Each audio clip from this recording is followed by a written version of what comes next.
Hello, I'm John Rossi, a touring drummer with a love of all things animal. When I'm on the road, I visit as many zoos, aquarium... Hey, wait a minute. What's going on? Hey, what's going on there? Hello? Hello? Hello? We interrupt your regularly scheduled program to bring you Rossifari Zoo news. News you can use from the world of zoos and conservation. Every week, we bring you breaking news and analysis from around the globe, featuring the animals you love and the people who care for them. And here's your anchorman, John Rossi. Hello, hello, hello. Welcome back to your source for all the latest news about the world of zoos, aquariums, conservation, and general animal stuff, Rossifari Zoo News. This episode is also coming to you, as the other two have, from the road, and I'm really excited to be out here doing the thing. This week's actually really cool. We are playing in Wilkes-Barre, Pennsylvania. Now, Wilkes-Barre doesn't have a famous zoo, or even a not famous zoo. No zoo, actually. There's one close in Scranton. I need to give it an examination at some point. I don't think it's accredited. I got to check it out. Well, we'll see. We'll see what we think about that. But the reason that playing in Wilkes-Barre is so cool is because Wilkes-Barre, Pennsylvania is where ya boy John was born. My grandparents spent their whole lives here. My grandfather, who is now 90 years old, still lives here and is coming out to see the show, to see the rock and roll, to feel his heartbeat line up with what his grandson's kicking out on the drums, and the whole thing's just really exciting. Actually, this has been kind of cool. This whole tour, we've been playing a lot of towns where people on the tour have history and family and people coming out and close friends, and that doesn't happen a lot. It's a big country, and you're lucky if you get to see people. If your entire cast, I mean, there are only 8 of us in the actual show. If you get 1 or 2 families or 1 or 2 groups of close friends on an entire, sometimes multi-month tour, that can be pretty lucky. But in this case, we are visiting a lot of places with a lot of people and filling a lot of seats. And, it's kind of nice when you're living on a bus, but you also get a slice of home. Whoa, slice of home. I wonder if that term is where the slang phrase home slice comes from. I'm intrigued. Okay, and by being intrigued, I quickly hopped on the interwebs, and I found out that the term home slice originated just as a person from one's hometown. It didn't mean a close friend. And actually, back in the 1940s, when it was originally used, it was often used with the overtone of someone who is a simpleton. Like, oh, that person is a home slice, as though I got away from that town, but this person didn't, loser. However, it has evolved, and by the 1980s, the term was used just to mean a friend, a good friend, somebody who was, in fact, your home slice. Man, I'm picturing my younger listeners listening to this and being like, no one has ever said the word home slice to me before, and I am embarrassed that you exist right now, John. You're a home slice, but like, in the simpleton way. Interestingly, because I decided to do a deep dive on this, and I said interestingly, but I might be the only one who thinks so, I don't know. But then I wondered if the word homie came from home slice. And it did not do that. In fact, the word homie was a term originally that was slang in New Zealand in the 1920s, so 20 years before home slice was used in America, and it meant a recently arrived British immigrant. So now you know more about those words than you've ever wanted to, and I have the feeling that a whole bunch of my younger listeners are now learning that words like home slice exist. So, you're welcome? Anyway, I don't know. This podcast has gone off the rails already, and I am here for it. I love it. But while we're teaching you about things that you might not know about, here, learn about, a company from this ad. Today's episode is brought to you by Daydreamers Studios. Do you have stories and expertise to share with the world? Have you ever thought about starting your own podcasts? There's no better time to start than now with the help of a trusted production partner. Daydreamer Studios is a full-service production company that takes all the stress off your plate. You can focus on creating engaging content while they focus on recording, editing, audio engineering, hosting, and publishing on 22 platforms. Log into the advanced remote system with one click, and the Daydreamer team will be on the other end, ready for you to record everything you have to say. Owned and operated by Daydreamer Network, Daydreamer Studios continues on the company's mission to empower storytellers of all kinds by making podcasting accessible to all. For more information and current promotions, visit daydreamernetwork.com/studios. All right, my home slices, my homies, my home skillets, my home fries, my home bodies, whatever home type thing you may be, even a homeowner, it is time for... 1, 2, 3, 4. Ow, that's a funky monkey, tree kangaroo, or a binturong. It's Zoo News. Yeah.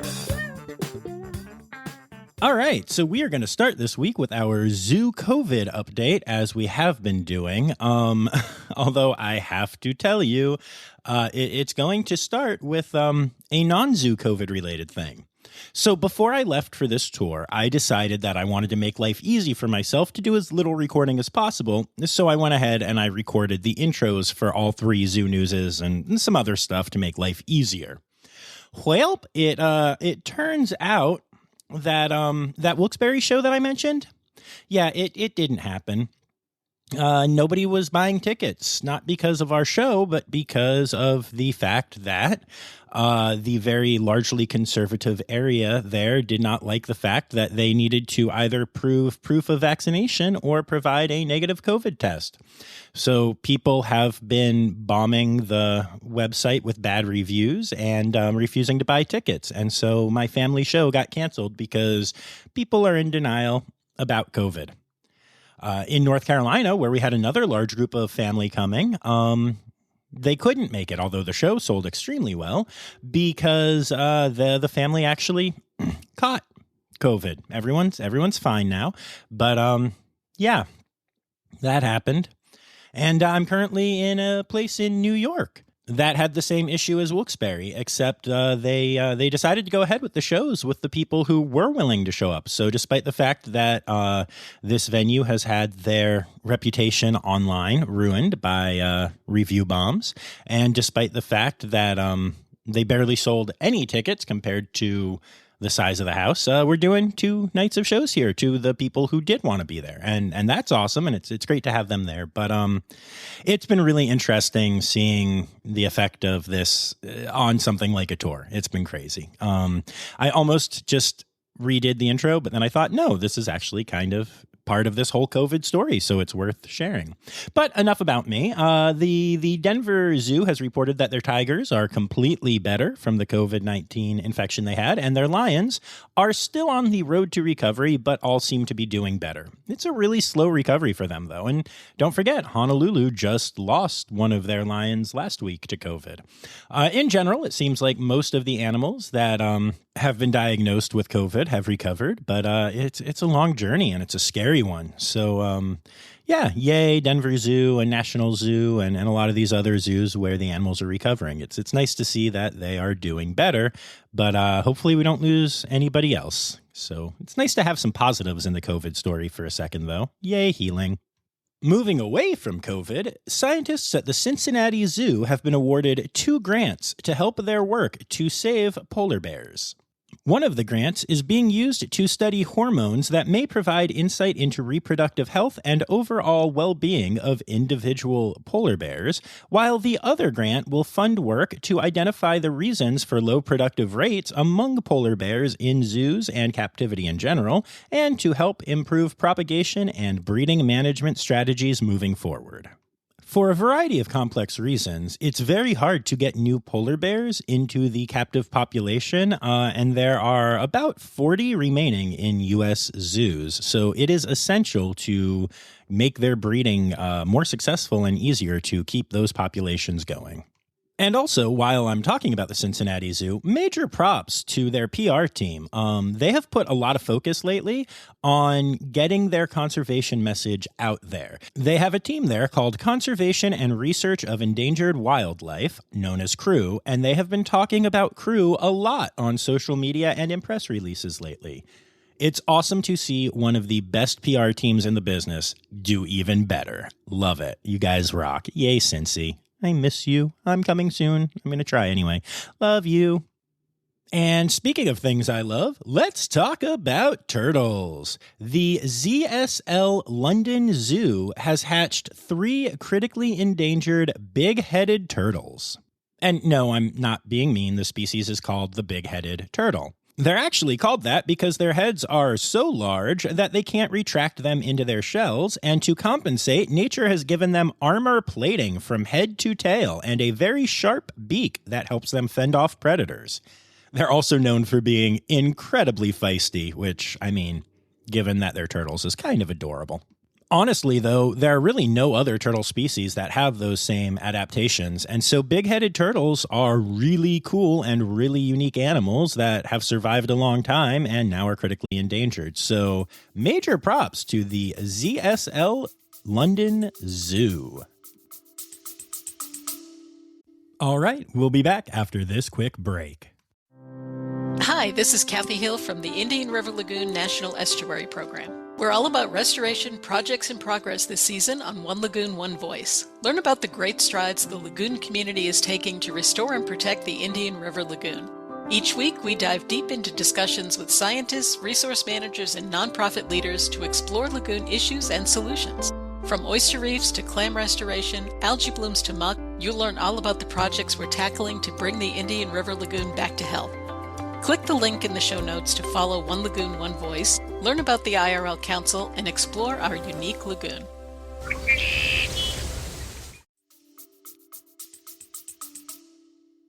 And while we're giving major props, let's talk about Maritime Aquarium in Connecticut.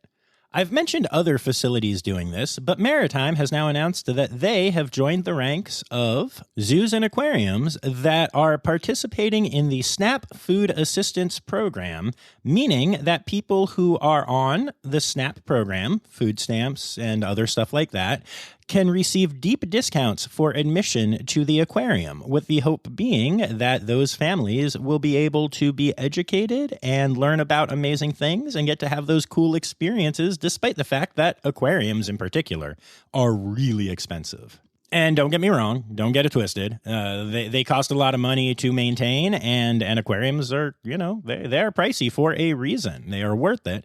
But it's really cool to see that lower income families will be able to experience the joys of going to an aquarium. And now we're going to stick with aquariums and with endangered turtles and talk about some work that has been done by New England Aquarium.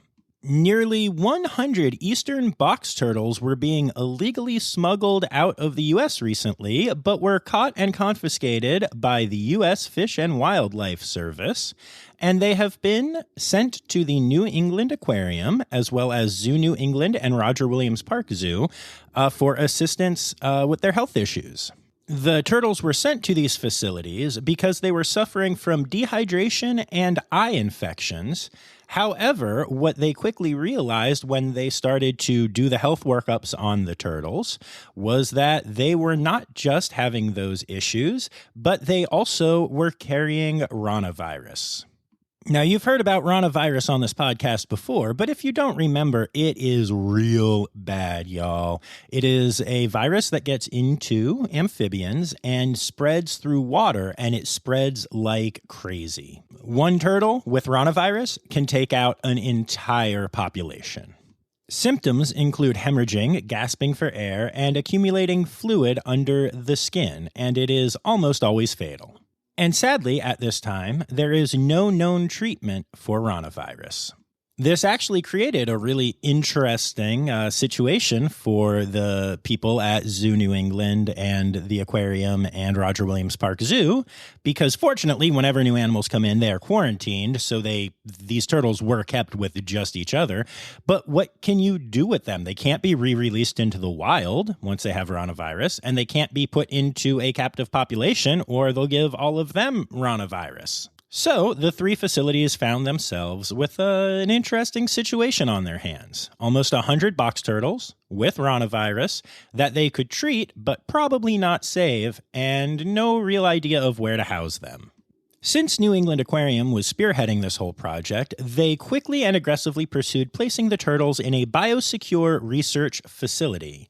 And a laboratory at the University of Illinois was willing to take the turtles in to further study ranavirus. I have to give the aquarium, as well as the lab in Illinois, huge props for working this out, because while the prognosis for these turtles is grim, they're going to have good, healthy lives for as long as they can, and they are going to hopefully help their wild brethren by furthering the research into the virus. I wish I had a happier ending for this story. I wish I could tell you that all the turtles are going to be healed and go on to live great lives, and I can't. And sometimes that's how it goes. But it is awesome to see how these facilities came together to turn this bad situation into as much of a positive as it can be. And speaking of aquariums, the Georgia Aquarium is also showing up in Zoo News this week because they have recently partnered with Evolve Systems, which is spelled like the word evolve without the E at the end, to provide enhanced security screening and overall safety measures at the aquarium. The effects have been incredibly noticeable. So one of the biggest complaints that I've always had about the Georgia Aquarium is that when there is a long line to get in, it is exacerbated by the security procedures. And I did notice that the last time I was there that it was a lot quicker. Well, that is because Evolve uses Evolve Cortex AI, which is a artificial intelligence weapons detection algorithm to instantly detect and identify a person carrying a weapon without slowing the flow of visitors carrying their personal items. It's really impressive. They can scan up to like 3,400 people an hour. So this has made a huge difference getting into the aquarium. Since making the change earlier this year, the aquarium has seen a 15% increase in guest experience scores while shrinking the security system lobby footprint by 50% and reallocating half of security staff to areas other than the entrance. I dig it. And that brings us to Conservation News Time. Oh yeah. For just the second time ever, Raptor View Research Institute has found a red-tailed hawk mixed with a rough-legged hawk as a hybrid. The first time researchers found a hybrid like this, they thought it would never happen again, but it now has, and so more research is being done. The bird was fitted with a GPS transmitter to try to track location and see what it's going to be doing. It's currently alive and doing well, hanging out in Montana, but there are so many questions. Will the bird stick around the region or will it migrate? It's also 2 years old, and so next year will be the first year that it might be able to breed. And there are so many questions. Where will it summer? What species will it nest with, if it even nests? Will it go with the red-tailed or with the rough-legged? Might the bird lead researchers to a summer area where there are other hybrids that they just didn't know about? Are hybrids like this as rare as it seems, or do they simply go undocumented? So many questions. It's really exciting that the Institute was not only able to find this bird, but to put on the tracker, and it's going to be really cool to see what incredible data they gain from it.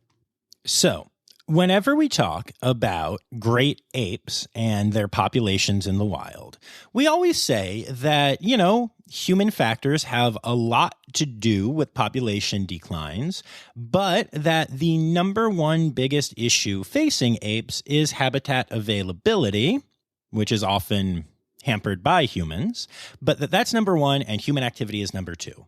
Well, a recent, very comprehensive study is saying that is not the case, and that, in fact, human activity and not habitat availability is the greatest driver of ape abundance.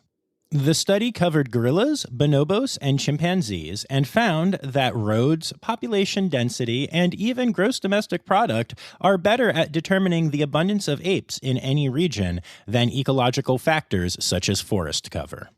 This means that even if suitable habitat is still present at various locations, such as tropical rainforest, apes do not occur anymore or at much lower density just because of the human activities going on there, according to the lead author of the study, Isabel Ordez Nemeth of Max Planck Institute for Evolutionary Anthropology. Furthermore, the relationship between GDP and great apes indicates a decline of great apes with more developed, larger economies. The study also found that only 10.7% of the predicted great ape population was found in areas with high levels of legal protection. So with basically 90% of the great ape population in Africa living outside of protected areas, and with human factors being the biggest issue contributing to where they live and how they thrive, it's clear that there needs to be a reassessment of what we're doing for ape conservation in Africa, and the ability to find the balance between successfully protecting these species while also, letting humans grow and exist and have their world and grow their economies and their civilization. The balance is going to be tricky, y'all, but that is going to be what has to be figured out in order for great apes to survive. Interestingly, but not surprisingly, this study actually mirrors the evidence that is being found when studying elephant populations, which are actually doing better than great apes. But still, it seems that more than habitat, more than anything, the biggest thing that influences whether or not an area will have a healthy elephant population, just like a great ape population, is how much human activity is there, even if there is still plenty of protected open area for the apes or elephants. Couple this with a story I did a couple weeks ago about the fact that in protected areas where apes live, more human-based diseases are getting in because the human civilization is encroaching right up to the area that is protected. And it paints a kind of bleak picture right now for the human and great ape coexistence. Fortunately, with the studies being out there and with so many amazing conservationists being dedicated to saving these species, much work will be done to fix this problem, I am sure. A new moth species has been discovered on Madagascar, where all the cool new species are apparently found. This moth was actually predicted by Charles Darwin and Alfred Russel Wallace way back in the 19th century, but was not officially recognized, discovered, and documented until recently.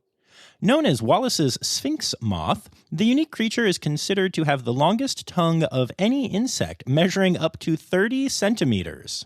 This adaptation allows the moth to reach the bottom of the nectar tubes of the star orchid in Madagascar, making them the only insect able to, and thus guaranteeing that they will always have some food available to them. Now, way back in 1862, when Charles Darwin discovered this orchid, he speculated that it would take a moth with an extremely long tongue to reach the nectar from the orchid's tubes.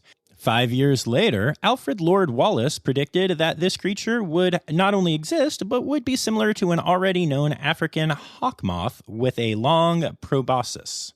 Well, it turns out that they were both correct.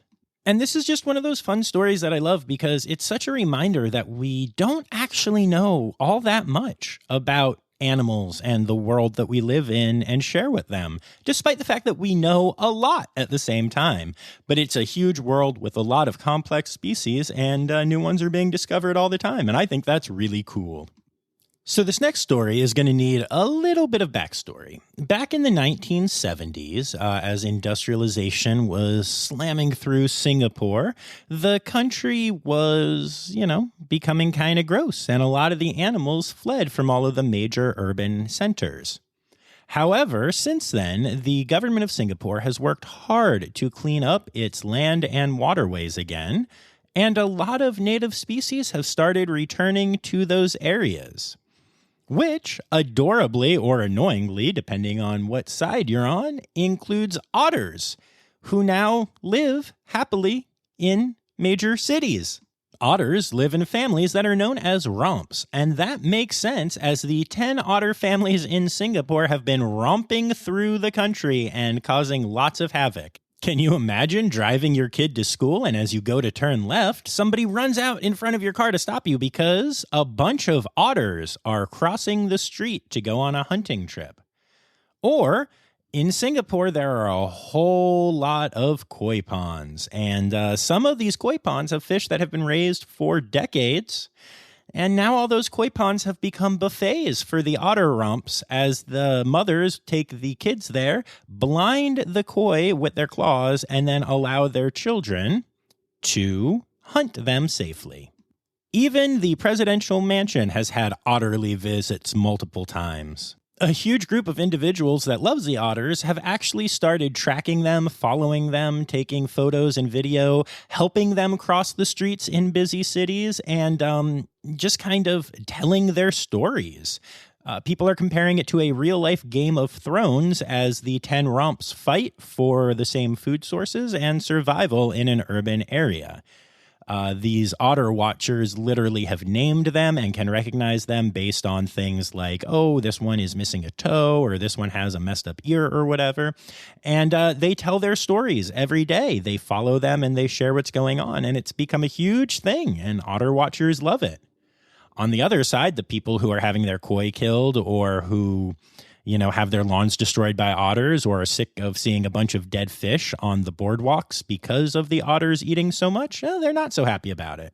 But it's interesting to see, and it's an interesting study, and frankly an adorable study, because otters are adorable, in what happens when some rewilding works in an urban space. We think of human-animal conflict often in terms of things like huge destructive elephants or big scary lions or whatever, but the truth is, even little adorable things like otters can be a divisive nuisance. And it's kind of interesting to see humans having to learn to coexist with them. But hey, I'm all about that rewilding and cleaning up the water and making the land better for everyone. So that's cool. I dig it. I think this is a really fun story. And I really wish I could go to Singapore and just hang out with some urban otters. Ooh, maybe I should start a company in Singapore called Urban Otter Fitters?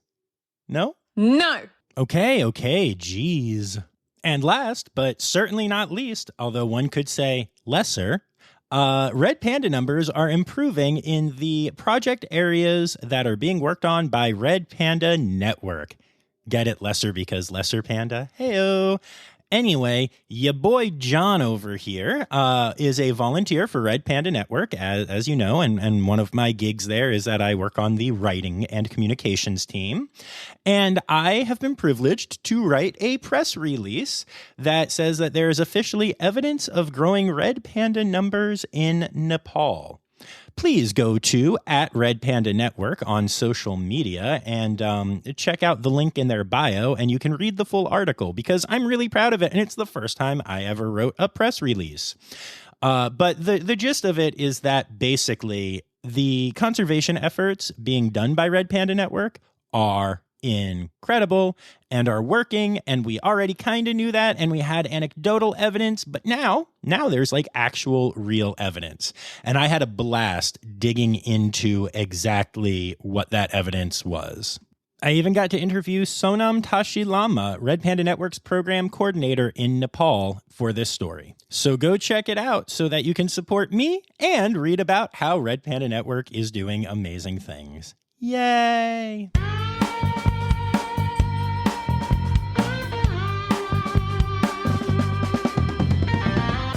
In other news.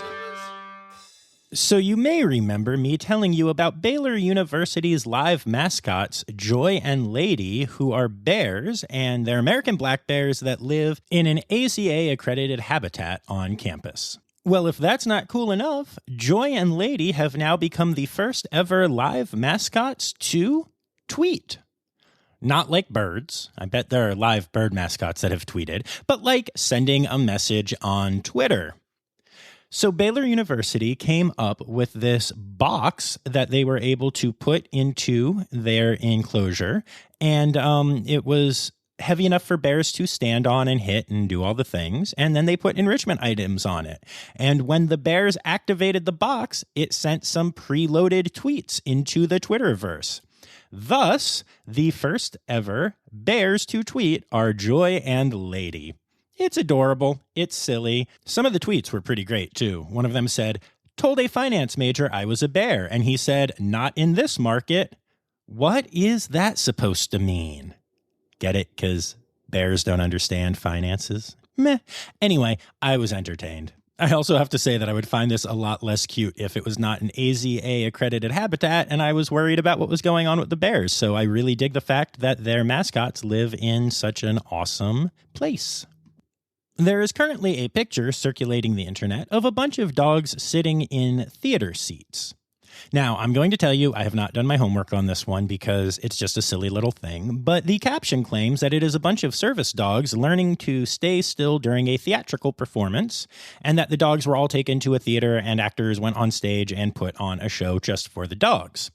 Now, in my experience, working with training service dogs and working dogs, the idea would be that you would actually just take the dog to a theatrical performance with other humans and stuff. But you know what? I don't care. I don't need to do the research on this one.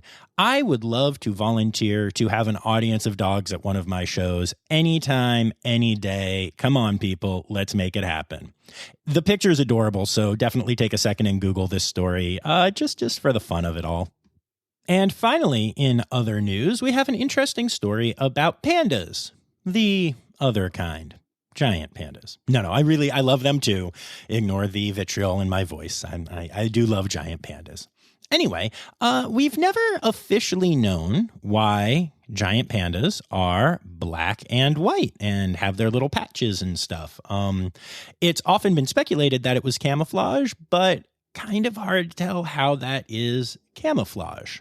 However, using advanced image analysis techniques and using rare photos of pandas in their natural habitat as opposed to captivity has proven that it actually does work really well as camouflage, especially from a distance.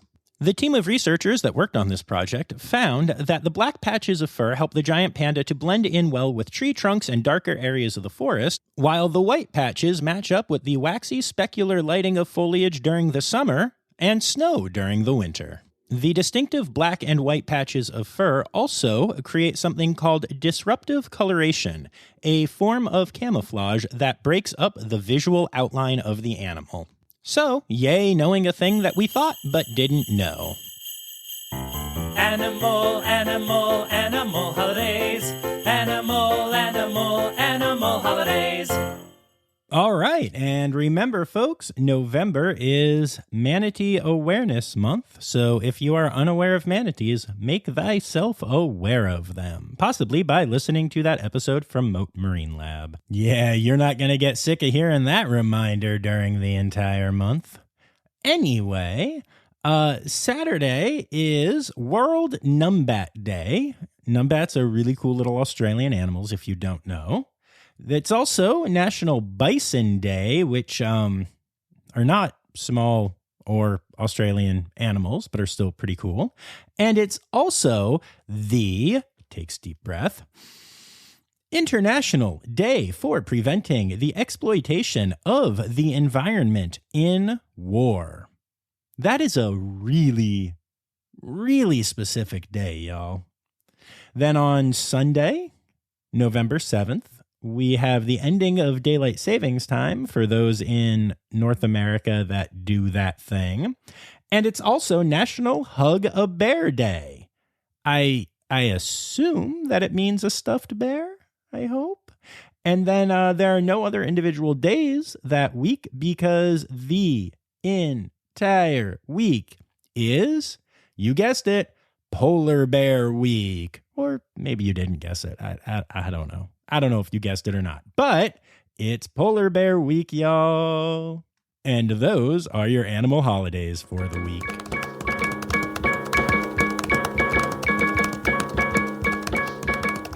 So there you have it, folks. Another week of Zoo News is in the books. I'd like to say thank you to my Red Panda level patrons, Laura Schenk and PJ Bevan, and also to everyone who contributed this week. Colleen Lenahan, Anya Keene, S. Daniel McPhail, Ren Howell, Martin from Martin's Exotics, and Peter Oilo. And remember, you too can contribute to Rossifari Zoo News and hear your name just like those cool people did by tagging me in stories, emailing them to me, rossifaripod@gmail.com, DMing them to me, sending up smoke signals and hoping for the best, or breaking into my house and whispering them softly in my ear as I sleep.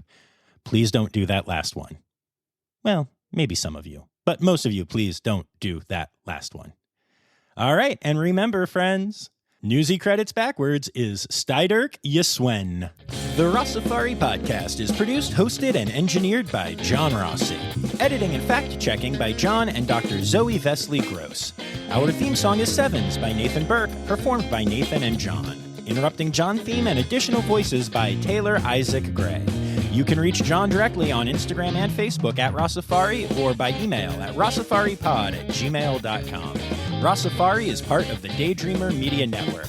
Now, stop listening to me and go visit a zoo.